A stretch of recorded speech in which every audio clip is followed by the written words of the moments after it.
नमस्ते, अभिवादन आपका इनोसेंट इन्वेस्टर के इस नए वीडियो में आपके लिए डिस्क्लेमर। दोस्तों, बात करेंगे आईसीआईसीआई बैंक के रिजल्ट की। बेहतरीन रिजल्ट इन्होंने पेश किया है। क्या सब कुछ अच्छा है रिजल्ट में, डिकोड करने की कोशिश करेंगे, तो बने रहिएगा हमारे साथ। आपके सामने 3 डेटा है, यहाँ पर बहुत आसानी होगी हमारे लिए समझने के लिए, क्योंकि सारा डेटा करोड़ में दिया हुआ है, तो कोई दिक्कत होगी नहीं। तो आप आसानी से समझते हुए चलिए रिजल्ट को। मैं एक एक चीज़ डिस्कस करता हुआ चलूँगा। इंटरेस्ट अर्निंग की अगर बात करें तो बैंक फ्लैट अपनी अर्निंग रख पाया है पिछले क्वार्टर से इस क्वार्टर में। उम्मीद थोड़ी सी ज़्यादा थी कि यहाँ पर इंटरेस्ट की अर्निंग थोड़ी सी बैंक जो है वो बढ़ा सकता है। क्यों? क्योंकि रेट ऑफ इंटरेस्ट जो है वो कम हुआ था, और ऐसे में बैंक जो है वो कस्टमर को फ़ायदा देने के बजाय लोन वगैरह आसानी से बांट लेते हैं, तो इस कारण मुझे ऐसा लगा था। बाकी फ्लैट है, 19,841 करोड़ आई है अर्निंग। 19,729 करोड़ के मुकाबले हम इसको फ्लैट डेटा कहेंगे, ठीक है। पिछले साल के इसी क्वार्टर से अगर कंपेयर किया जाए तो हमको एक ठीक ठाक इम्प्रूवमेंट दिखाई देगी, लेकिन आपको पता है बड़ा बैंक है तो हमें थोड़ी सी बड़ी उम्मीदें थी। लेकिन चलिए कोई बात नहीं, ठीक ठाक ग्रोथ आनी चाहिए थी, आई है, लेकिन दिल खुश करने वाली नहीं है। टोटल इनकम की बात करें तो वो कम हो गई, क्योंकि अदर इनकम जो है वो पिछली बार ज़्यादा हो गई थी, जिसमें सबसे बड़ी इनकम इनकी आई थी नोट नंबर 6 में इन्होंने दिया हुआ था। आपको पता है ब्याज कमाने के अलावा बैंकों की बहुत जगह पे इन्वेस्टमेंट वगैरह होती है, तो वहाँ से भी इनकम आ जाती है, ठीक है। कुछ इनके पहले से दिक्कतें होती हैं, तो उसको ये सॉल्व कर लेते हैं, तो वहाँ से पैसा आ जाता है। तो आपको पता है वही सब चीज़ें जुड़ जाड़ के आपको एक्स्ट्रा इनकम बनाती हैं। वो कभी ऊपर कभी नीचे होता है, लेकिन मेन फोकस आपको इस पर रखना है, जो कि लगभग फ्लैट है। लेकिन ओवरऑल इनकम हम आप देखेंगे तो 400-450 करोड़, इवन हम कह सकते हैं क्लोज टू 500 करोड़ इनकम जो है वो कम हुई है जस्ट पिछले क्वार्टर से। और पिछले साल के इस क्वार्टर से कंपेयर करेंगे तो लगभग 500 करोड़ बढ़ी हुई है। अब बात करते हैं खर्चे की। जो बैंक ने खर्चा किया वो हमको इम्प्रूवमेंट साइड दिखा रहा है बैंक के रिजल्ट में, और इस चीज़ से मैं खुश हूँ। एक बैंक का कस्टमर इससे खुश नहीं होगा, लेकिन एक बैंक का शेयर होल्डर इससे खुश होगा, क्योंकि बैंक ने जिनको वीडियो दिखाई नहीं दे रही है वो क्या करें, 720p पे कर लें तो अच्छे से दिखाई देगा। 9,410 करोड़ इन्होंने इन ब्याज पे खर्चा किया है, और कमाया है लगभग बराबर। और ब्याज से खर्च किया है पिछले क्वार्टर से भी कम, और पिछले साल के इस क्वार्टर से बहुत कम। इस चीज़ को मैं थम्स अप देता हूँ। As a shareholder of ICICI bank आपको इससे खुश हो जाना चाहिए कि आपका बैंक जो है वो इंटरेस्ट एक्सपेंडेड जो है उसको अंडर कंट्रोल रखा है, इवन उसको कम कर रहा है। एम्प्लॉय कॉस्ट, यहाँ पर मैं थोड़ा सा सेटिस्फाइड नहीं हूँ आईसीआईसीआई बैंक से कि वो कॉस्ट कटिंग कर रहे हैं, लेकिन यहाँ पर कुछ कह भी नहीं सकते। उनको अपने खर्चे कंट्रोल करने हैं तो उन्हें करना ही पड़ेगा। पिछले साल के इस क्वार्टर में 2234 करोड़ का खर्चा उन्होंने किया था। इस बार केवल और केवल 2008 करोड़ का खर्चा किया है। जस्ट पिछले क्वार्टर से लगभग 60 करोड़ ज़्यादा है, और पिछले साल के इस क्वार्टर से 220 करोड़ कम है। तो यहाँ पर आईसीआईसीआई बैंक को कॉस्ट कटिंग नहीं करनी चाहिए, क्योंकि आपको पता है कि आपके ह्यूमन रिसोर्सेज ही हैं जो आपको आगे लेकर जाते हैं। बाकी बैंक बहुत सारे काम डिजिटल किया होगा, बैंक बहुत सारे काम ऑनलाइन किया होगा, खासकर खाता ओपनिंग का काम, तो इनको कुछ एजेंट्स वगैरह अपने कम रखने पड़े होंगे, और इस कारण इनकी कॉस्ट कटिंग यहाँ पर आई है। वो आप भी समझ सकते हो और हम भी समझ सकते हैं। और इन्हीं सब चीज़ों को देखते हुए आप यहाँ पर देख सकते हो पिछले साल के इस क्वार्टर में 16,053 करोड़ का खर्चा, और इस साल के इस क्वार्टर में 15,400 करोड़ का खर्चा। आप देखिए 600 करोड़ बैंक ने साफ 600 करोड़ से ज़्यादा साफ बैंक ने बचा लिया खर्चे में अपने। इनकम लगभग फ्लैट रही, लेकिन खर्चा बैंक ने कंट्रोल किया, अंडर कंट्रोल लाया। इवन पिछले क्वार्टर से भी खर्चा अंडर कंट्रोल है, लगभग 200 करोड़ रुपए, ठीक है। अब हम अगर नॉर्मल ऑपरेटिंग प्रॉफिट देखें, टैक्सेस प्रोविजंस वगैरह अभी हम नहीं इंक्लूड कर रहे हैं, तो बैंक जो है वो 8,819 करोड़ के मुकाबले 8,539 करोड़ का प्रॉफिट रखा है। तो इसको हम अच्छी बात नहीं बोलेंगे, लेकिन पिछले साल के इस क्वार्टर से इस साल के इस क्वार्टर में बहुत बेहतरीन जंप हमको देखने को मिलेगा, और वो जंप 1,000 करोड़ से भी ज़्यादा है, इवन 1,100 करोड़ के आसपास है। यहाँ पर आपको एक पॉजिटिव नंबर दिखाई दे रहा है, तो इससे मैं खुश हूँ पिछले साल के इस क्वार्टर से अगर हम कंपेरिजन करें तो। अब मैं अभी प्रोविजनिंग नहीं जोड़ रहा हूँ, और उससे पहले ही आपको रिजल्ट में दिखाना चाहूँगा प्रॉफिट, और आप फिर एक चीज़ समझ जाओगे कि प्रोविजनिंग कितना बड़ा रोल प्ले करती है। इस बार 4,402 करोड़ का प्रॉफिट हुआ है। याद रखिएगा बैंक यहाँ पर जब 1221 करोड़ का प्रॉफिट रखा था तो उनके मैनेजमेंट ने बहुत ऊंची ऊंची बातें कही थी कि इस बार हम वन टाइम प्रोविजनिंग कर रहे हैं और आने वाले समय में इसकी आधी से भी आधी प्रोविजनिंग हमको करनी पड़ सकती है।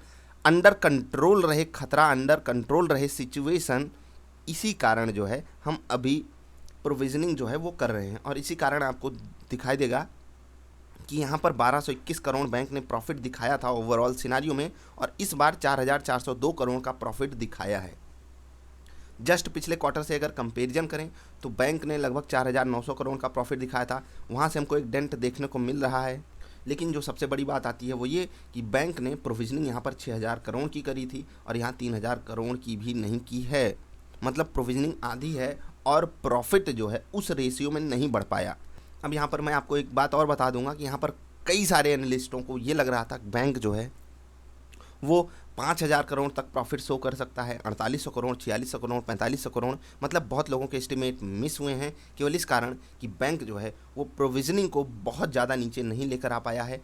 पिछले क्वार्टर से भी ज़्यादा प्रोविजनिंग करनी पड़ी है, जो कि अनएक्सपेक्टेड है आईसीआईसीआई बैंक के केस में, लेकिन बहुत ज़्यादा नहीं है, तो ये इसको हम फ्लैट मान सकते हैं।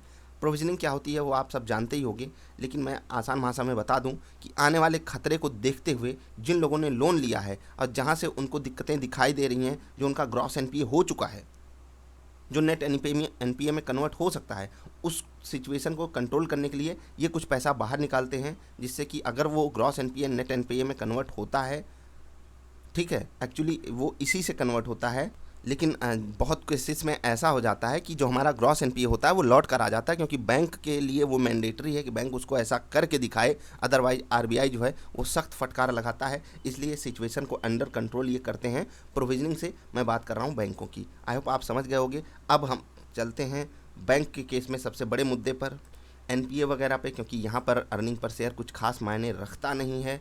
हमको सिर्फ ये देखना होता है खर्चा और कमाई, खर्चा और कमाई, उसको हमको देखते हुए चलना होता है। प्रोविजनिंग के ऊपर बैंक का मैनेजमेंट क्या कमेंट्री करता है वो सबसे बड़ी चीज़, सबसे बड़ा मायने रखता है। अब याद रखिएगा, हम यहाँ से बहुत अच्छी अच्छी चीज़ें देखेंगे। एनपीए का रेशियो, ठीक है, बहुत ध्यान से देखिएगा। जीएनपीए यानी कि ग्रॉस नॉन परफॉर्मिंग एसेट, और फिर net NPA, net non performing asset 9180 crore.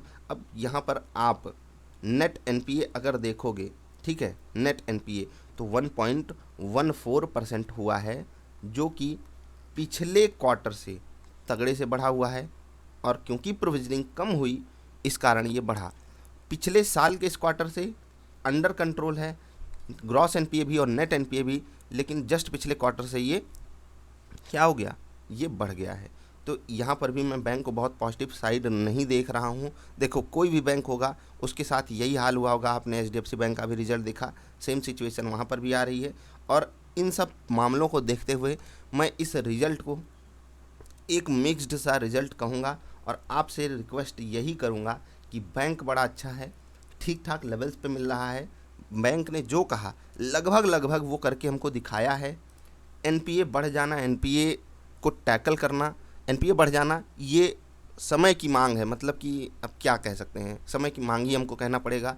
क्योंकि एक्चुअली होता क्या है, यहाँ पर आप समझ सकते हो कि मैं थोड़ा सा एग्रेसिव हो जा रहा हूँ, लेकिन समय की मांग मैंने इसलिए बोला क्योंकि सच में कुछ बिजनेसेस ऐसे हैं जिनको बहुत बड़ा डंट पड़ा हुआ है, और अगर बैंक उनको नहीं समझेंगे तो एनपीए की जगह फ्रॉड भी सामने आने चालू हो सकते हैं। इसलिए आप इसको एक्सेप्ट कीजिए। As a banking shareholder आपको इतनी तकलीफ़ तो झेलनी पड़ेगी बाज़ार में, लेकिन बैंक अन्य चीज़ों पे अपने कंट्रोल रख पाया है।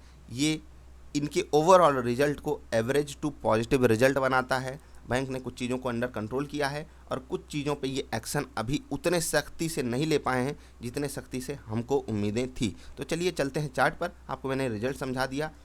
चार्ट पर हम आ जाते हैं। याद रखिएगा, एक चीज़ में कंफ्यूज मत हो जाइएगा, जो जीएनपीए होता है, ग्रॉस नॉन परफॉर्मिंग एसेट होता है, ये ओवरऑल जो इनका एनपीए हो जाता है उसको कहते हैं, और जो नेट एनपीए होता है वो याद रखिएगा उसमें माइनस हो जाता है प्रोविजनिंग, जो ये प्रोविजनिंग करते हैं, और प्लस प्रोविजनिंग प्लस जो वापस आ जाते हैं जीएनपीए ग्रॉस एनपीए हुए हैं, लेकिन कुछ लोग वापस आकर पे कर जाते हैं, चाहे डर से चाहे किसी और माध्यम से, तो उसको हम नेट एनपीए कहते हैं। कंफ्यूज मत हो जाना उसमें, ठीक। आईसीआईसीआई बैंक का जो चार्ट है 570 के लेवल पे रेजिस्टेंस और सपोर्ट दोनों बनाकर रखा हुआ है, तो आपके लिए बहुत परफेक्ट अपॉर्चुनिटी होगी। अगर ये 570 के ऊपर निकलता है और अपने इंट्राडे सेटअप पे आपको अगर ट्रेड मिल जाता है तो आप बिल्कुल पॉजिटिव साइड का भी ट्रेड ले सकते हो। अगर बाजार नेगेटिव होगी तो ये नेगेटिव ट्रेड भी देगा। मुझे जहाँ तक उम्मीद है, जिस तरीके से ये यहाँ पर कंसोलिडेट किया है, अगर बाजार फ्लैट रही तो HDFC बैंक की तरह ये गिरेगा नहीं, ये पॉजिटिव साइड दौड़ेगा, ऐसी मेरी उम्मीद है। बाकी क्या होगा वो बड़ा पैसा समझेगा, हमको अपने पैसे को स्मार्ट तरीके से हैंडल करना है। बड़ा पैसा जो मर्जी करे, हमको ट्रेंड पे ट्रेड लेना है, तरीके से ट्रेड लेना है। उसके लिए मैंने ढेर सारी वीडियोस बनाई हुई हैं, आप उनका सहारा लेकर के ICICI बैंक में बिल्कुल ट्रेड कर सकते हो। जिनके पास पहले से स्टॉक है, आप अपने बैंकिंग स्टॉक को मत बेचिएगा। मैंने हमेशा आपसे कहा है, कुछ लोग कहेंगे मैं बैंकिंग निकाल दूंगा, मैं बैंकिंग निकाल दूंगा। ये फालतू काम आपको नहीं करना है। आपको क्या करना है, आपको बैंकिंग का रिस्क मैनेज करते हुए चलना है। एक ही बैंकिंग स्टॉक मत रखिएगा अपने पोर्टफोलियो में। ऐसे समय पे आपको कुछ अच्छे बैंक्स जो है वो सस्ते रेट पे भी मिल जाते हैं, NPA के चक्कर में, कुछ दिक्कतों के चक्कर में, और फिर उनको आप ग्रैब करने की कोशिश कीजिएगा। मेरे हिसाब से एक पोर्टफोलियो में कम से कम 3 या 4 बैंकिंग स्टॉक्स होने चाहिए। अब कुछ लोग कहेंगे, कुछ लोग इससे बिल्कुल एग्री नहीं करेंगे, सॉरी फॉर डिस्टर्बेंस, लेकिन मैं जेन्युइनली ये चीज़ चाहता हूँ कि आपके पोर्टफोलियो में एक छोटा बैंक रहे, एक मिड क्लास का बैंक रहे और 2 ब्लू चिप बैंक रहें जो अलग अलग तरीके से काम करते हों, कॉर्पोरेट सेगमेंट में और रिटेल सेगमेंट में। बहुत लोग कहेंगे कि बैंक नहीं परफॉर्म करेंगे, भाई लॉन्ग रन में इंडिया को वही चलाते हैं। बस गलत बैंक गलत रेट पे मत लीजिएगा, और अच्छा भी बैंक अगर आपने गलत रेट पे ले लिया, बाजार आपको बहुत चोट मारेगी। समझदारी दिखाइएगा और होशियारी से काम लीजिएगा। मुझे HDFC बैंक का रिजल्ट फ्लैट टू पॉजिटिव लगा है, आपको कैसा लगा जरा बताइएगा। पॉजिटिव मोमेंटम की उम्मीदें हैं अगर बाजार फ्लैट टू पॉजिटिव रहती है। Let's hope for the best की पॉजिटिव साइड का मोमेंटम ही आए ICICI बैंक शेयर होल्डर्स के लिए। अभी आपसे अलविदा लेते हैं। आप सेफ्टी मानकों का बहुत ध्यान रखिएगा, अपने आप को और अपनी फैमिली को सुरक्षित रखिए। बाहर जरूरत ना हो बिल्कुल मत जाइएगा। इंटेंस एक्सरसाइज दिन में 2 बार जरूर कीजिएगा। मिलेंगे फिर से, तब तक के लिए नमस्कार।